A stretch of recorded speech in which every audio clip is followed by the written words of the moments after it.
نحمده ونصلي على رسوله الكريم اما بعد فاعوذ بالله من الشيطان الرجيم بسم الله الرحمن الرحيم رب اشرح لي صدري ويسر لي امري واحلل عقدة من لساني يفقهوا قولي واجعل لي وزيرا من اهلي اللهم فقهنا في الدين اللهم اني اسالك علما نافعا رزقا طيبا وعملا متقبلا آمین ثم آمین۔ السلام علیکم ورحمۃ اللہ وبرکاتہ۔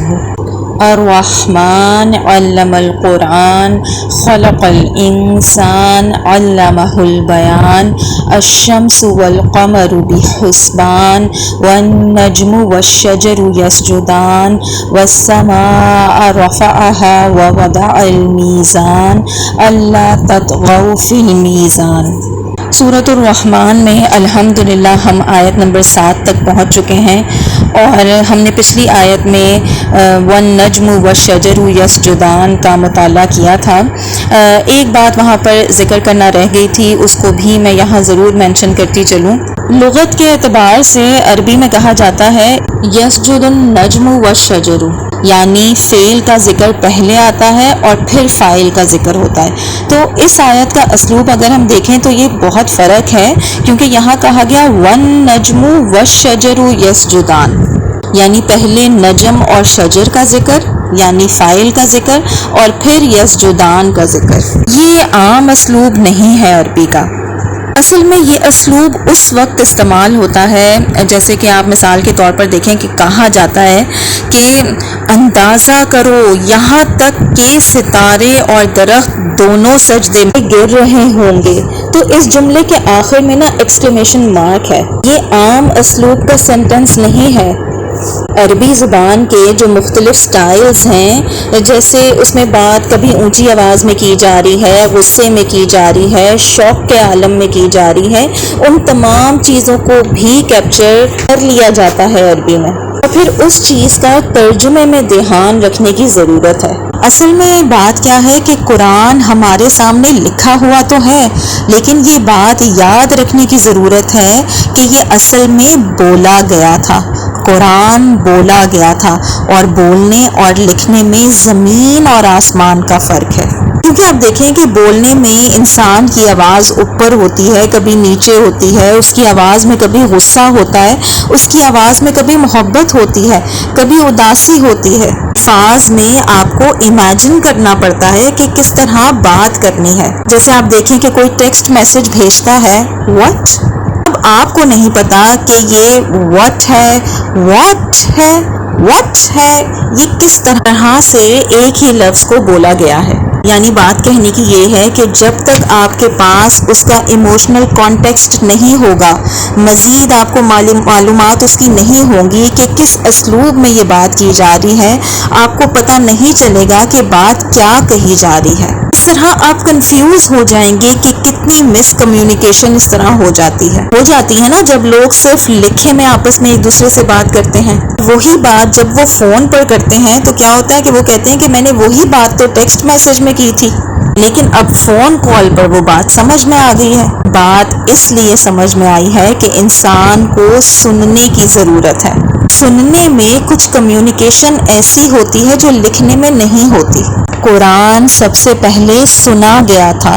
یہ قرآن کی عظمتوں میں سے ایک بہت بڑی عظمت ہے کہ قرآن کو سب سے پہلے سنا گیا تھا۔ سننے میں اس کی کچھ کوالٹیز ہیں جو پریزرو ہو جاتی ہیں۔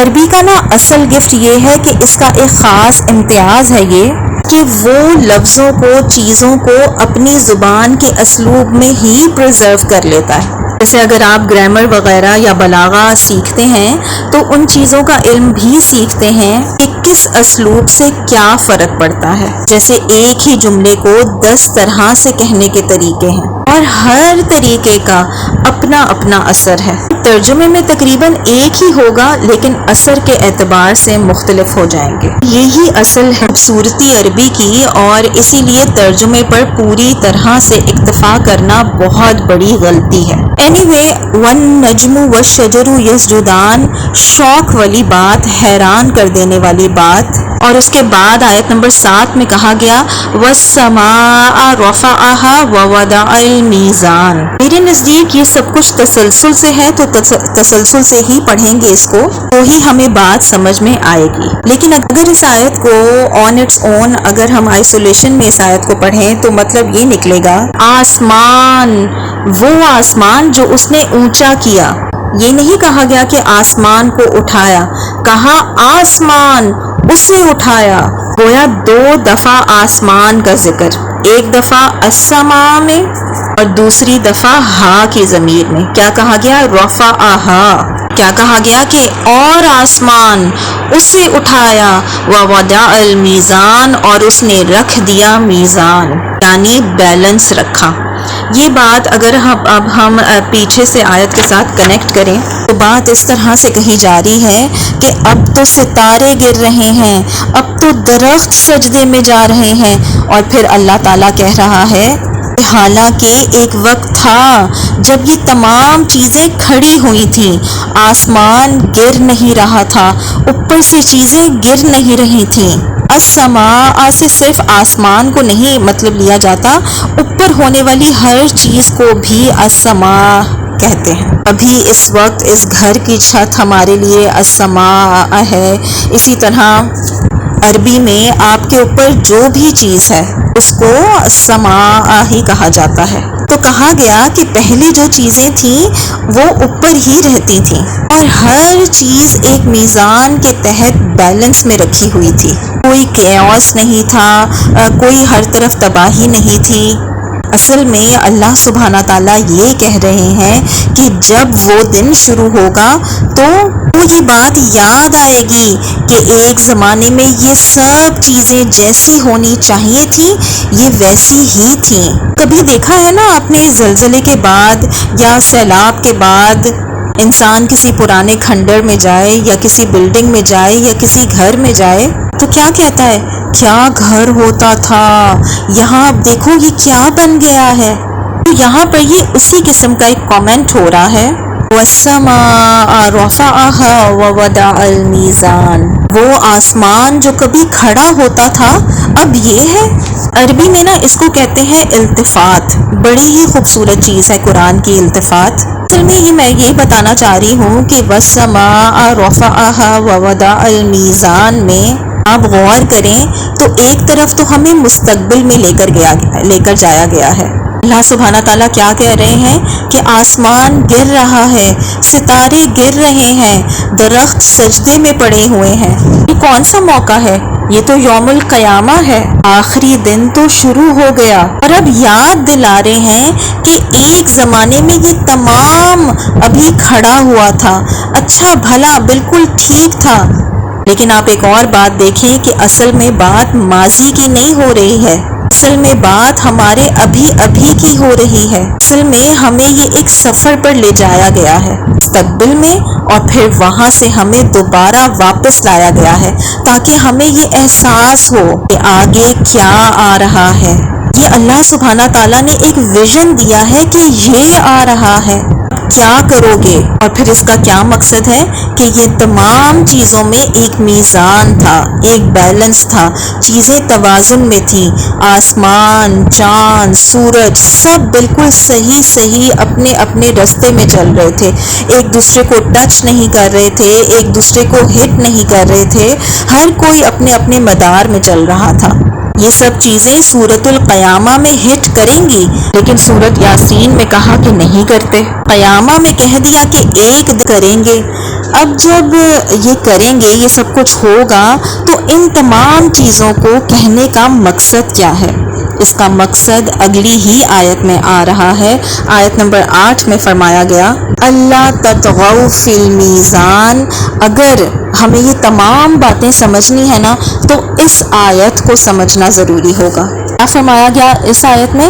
اللہ تطغوا فی المیزان، کہ نہ تم میزان میں زیادتی کرنا، نہ تم اس میزان میں، اس بیلنس میں بغاوت کرنا۔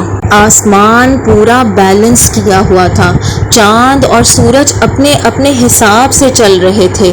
کیوں چل رہے تھے؟ تاکہ تم ان سے سیکھو کہ تمہیں بھی حساب سے چلنا ہے، ڈنڈی نہیں مارنی ہے۔ یہ بات اصل میں کہی جا رہی ہے۔ جیسے ایک ہوتا ہے نا انسپیکٹر، کوئی سبزیاں بیچ رہا ہوتا ہے، کوئی گندم بیچ رہا ہوتا ہے، کوئی آٹا بیچتا ہے، وہ کوئی نہ کوئی تھوڑی بہت 5% یا 10% کچھ نہ کچھ ڈنڈی مار سکتا ہے۔ اس نے اسکیل میں کوئی کرپشن کی ہوئی ہوگی کہ تھوڑا کم کر دے اپنے وزن کو، لیکن پھر وہ ہیلتھ انسپیکٹر آتا ہے یا وہ کمرشل انسپیکٹر آتا ہے، پتہ کرتا ہے کہ سب کچھ ٹھیک چل رہا ہے کہ نہیں چل رہا ہے، ان لوگوں نے کوئی ڈنڈی تو نہیں ماری ہوئی ہے کہیں نہ کہیں۔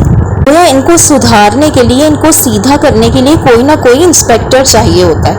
یا پھر آپ دیکھیں کہ ان کو کوئی خطبہ سننا پڑتا ہے کہ ایسا مت کیا کرو، پورا پورا تولا کرو، بددیانتی مت کیا کرو، لوگوں کو پورا پورا تول کر دیا کرو، دودھ میں پانی مت ملایا کرو، اس قسم کی بات ہوتی ہے۔ پھر ان کو خطبہ دینا پڑتا ہے۔ قرآن نے یہاں کیا بات کر دی کہ جب تک آسمان کھڑا ہے، وہ آسمان بذات خود ایک خطبہ ہے، بذات خود ایک یاد دہانی ہے کہ ڈنڈی مت مارنا۔ آسمان خود ایک میزان ہے، تمہیں یہ یاد دلا رہا ہے کہ تم میزان کو برقرار رکھو۔ انسان کو جو اللہ سبحانہ تعالیٰ نے سب سے بڑی نصیحت دی ہے نا، یہ ہے کہ اپنے آپ کو ڈسپلن میں رکھو، زیادتی مت کرنا۔ اور وہ نصیحت کس چیز سے سمجھائی ہے؟ کہ سورج زیادتی نہیں کرتے، چاند ستارے زیادتی نہیں کرتے، جو ان کو کرنے کا کام دیا گیا ہے وہی کرتے ہیں، اپنی اپنی مقدار میں کرتے ہیں۔ سبحان اللہ۔ یعنی آپ سوچیں کہ اس دن جب ہم جا کر کہیں گے نا کہ ہمیں تو علم ہی نہیں تھا کہ بددیانتی نہیں کرنی چاہیے تھی، مجھے تو کسی نے یہ آیت سنائی ہی نہیں تھی کہ کم نہیں تولنا چاہیے، پورا پورا تولنا چاہیے، ہمیں تو آ کے کسی نے خطبہ ہی نہیں دیا تھا، میں نے تو کبھی ٹی وی پر کوئی لیکچر ہی نہیں اس سے متعلق دیکھا تھا۔ اس دن کیا ہوگا؟ آسمان خود گواہی دے دے گا کہ مجھے تو دیکھا تھا نا۔ ستارے کہیں گے ہمیں تو دیکھا تھا نا، ہم تو نہیں گرے تھے، ہم تو اپنے اپنے مقام پر کھڑے تھے۔ ہمیں دیکھ کر تمہیں اس بات کا اندازہ ہونا چاہیے تھا کہ ہمارے بنانے والے کو میزان پسند ہے، بیلنس پسند ہے۔ جو چیز اس کو آسمانوں میں پسند ہے وہی اس کو زمین میں پسند ہے۔ تمہاری حرکتیں کیوں خراب تھیں؟ تمہارے اندر امبیلنس کیوں تھا؟ یہ جو بیلنس ہے نا، اس آیت کو سمجھنے کے لیے ہر طرح کے بیلنس کی بحث کی ضرورت ہے۔ اصل میں ہماری زندگی ہے ہی بیلنس۔ مثال کے طور پر اگر آپ دیکھیں کہ ایک مرد ہے تو اس پر ہر طرح کا پریشر ہوتا ہے، بیوی کے مطالبے، بچوں کے مطالبے، والدین کے مطالبے، کام کے مطالبے، پھر اپنی صحت کے مطالبے، دوستوں کے مطالبے، نفسیاتی مطالبے، جسمانی مطالبے، ہر طرح کے مطالبے ہیں، ہر طرف سے ہیں، اور اس کو ہر ایک کو بیلنس کرنا ہے۔ اسی طرح دین کے مطالبے ہیں، یہ تو دنیا کے مطالبے تھے نا، تو دین کے بھی مطالبے ہیں، جیسے والدین کے حق پورے کرنے ہیں، بیوی بچوں کے حق پورے کرنے ہیں، دین کے حق پورے کرنے ہیں، تو ہر طرف سے ایک پریشر ہے۔ اور پھر ہوتا کیا ہے کہ ہمیں جس میں ذرا سی سہولت ملتی ہے نا، جیسے کچھ چیزوں میں آپ دیکھیں کہ ہم اچھے ہوتے ہیں، کچھ چیزوں کو ہم انجوائے کرتے ہیں، کچھ چیزوں کو کرنا ہم پسند کرتے ہیں، اسی طرح کچھ چیزیں ہمیں پسند نہیں ہوتی۔ ہو سکتا ہے کہ بچوں سے زیادہ چڑ ہو اور کام سے محبت ہو، پھر کیا ہوگا؟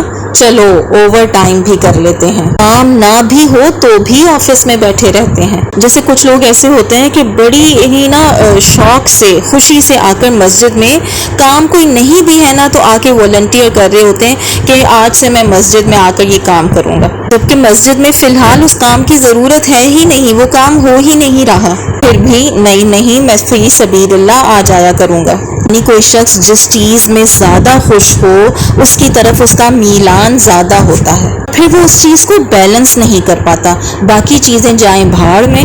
وہ ایک ہی طرف لگ جاتا ہے۔ اسی طرح کبھی کبھی وہ بیوی کی محبت میں والدین کو بھول جاتا ہے اور کبھی والدین کی محبت میں بیوی کو بھول جاتا ہے، کبھی بچوں کو پیچھے چھوڑ دیتا ہے تو کبھی کام کو پیچھے چھوڑ دیتا ہے، اسی طرح کبھی اپنی صحت کو اگنور کر دیتا ہے۔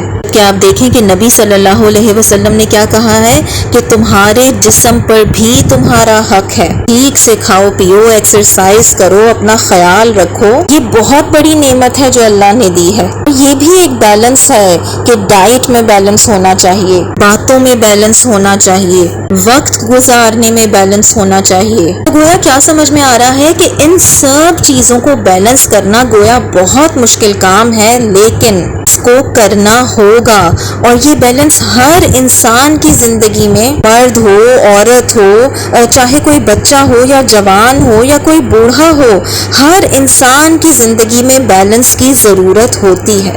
ہی آپ اولاد کے معاملے میں بیلنس نہیں کرتے، کسی ایک سے زیادہ محبت کرنے لگتے ہیں، کسی سے کم محبت اور کسی پر کم توجہ دیتے ہیں۔ اسی طرح آپ جائیداد کے معاملے میں بیلنس نہیں رکھتے، آپ شادی کے معاملے میں بیلنس نہیں رکھتے، تو اس طرح سے ہر چیز میں دوسرے کی طرف زیادتی ہو جاتی ہے۔ کہا یہی جا رہا ہے کہ ہر چیز کو توازو میں رکھو۔ جیسے آپ دیکھیں کہ کالج کے اسٹوڈنٹس ہیں، وہ کس طرح سے اپنے کالج جا کے اپنے پیریڈز کو بنک کرتے ہیں، جبکہ ان کو یہ احساس ہونا چاہیے کہ ان کے ماں باپ نے اپنے آپ کو آدھا مار کے ان کی کالج کی فیس پے کی ہے، اب وہ کلاسز کو بنک کر کے آئس کریم کھانے چلے جائیں۔ انہیں کسی اور چیز کی شرم ہو یا نہ ہو، لیکن یہ جو میزان میں بغاوت کی ہے نا، اس کی پوچھ گچھ ہوگی۔ اس بات کو یاد رکھنا ہے، اوفوا بالعقود، اس چیز کو آپ نے مان لیا، اعتراف کر لیا، پر ایک کانٹریکٹ ہے، ایک عہد ہے، اس کو آپ نے پورا کرنا ہے۔ جیسے آپ کو پے چیک مل رہا ہے 9 گھنٹے کام کرنے کا، اور اس میں سے 6 گھنٹے آپ نے بیٹھ کر آفس میں صرف ویڈیو گیمز کھیل کر گزار دیے، تو یہ کمائی حرام ہے، آپ حرام کما رہے ہیں، یہ میزان نہیں ہے۔ اس طرح کانٹریکٹر کانٹریکٹ کرتا ہے کنسٹرکشن کے کام کا کہ ہاں جی ہم 30 آدمی لے کر آئیں گے، لیکن 4 آدمی لے کر آ کر ان 4 آدمیوں سے 30 والا کام کروا رہے ہیں، 26 آدمی چھٹی پر ہیں، ان کے پیسے بچ رہے ہیں، ڈیلیز کے بہانے کر رہے ہیں۔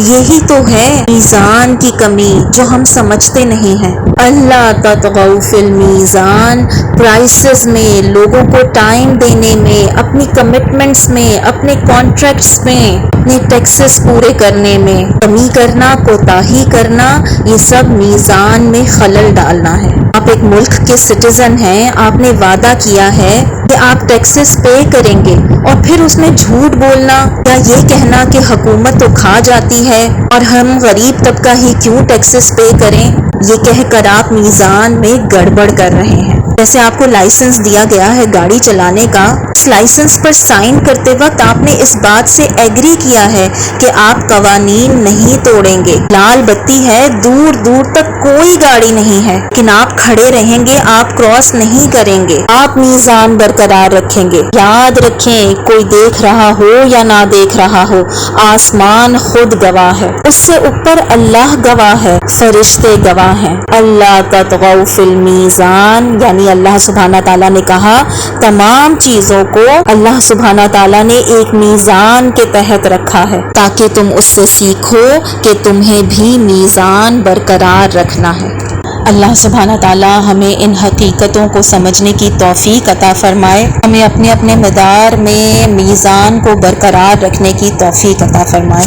آمین ثم آمین۔ ربنا لا تزغ قلوبنا بعد اذ ہدیتنا وہب لنا من لدنک رحمۃ انک انت الوہاب۔ سبحانک اللہم وبحمدک نشہد ان لا الہ الا انت نستغفرک ونتوب الیک۔ سبحان ربک رب العزت عما یصفون وسلام علی المرسلین والحمد للہ رب العالمین۔ آمین ثم آمین۔ السلام علیکم ورحمۃ اللہ وبرکاتہ۔